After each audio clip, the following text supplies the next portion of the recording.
Welcome back to Zeno Page Builder. Today we are going to learn how to use the review apps element. Customer reviews are important for any successful business.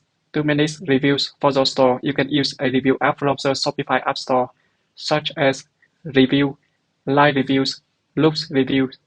With Zeno Page Builder, you can easily insert those apps' review widgets into the page.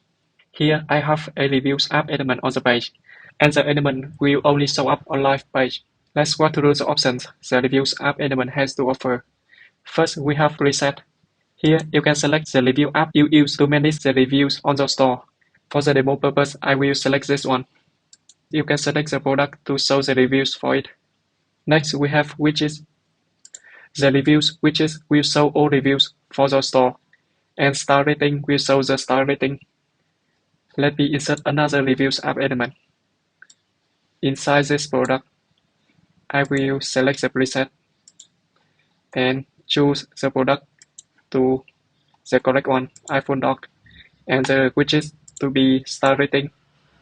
After publishing, you will see the star rating here and the reviews widget here. If you found this video helpful, please give it a thumbs up and don't forget to subscribe for more tutorials and tips on mastering Zeno Page Builder.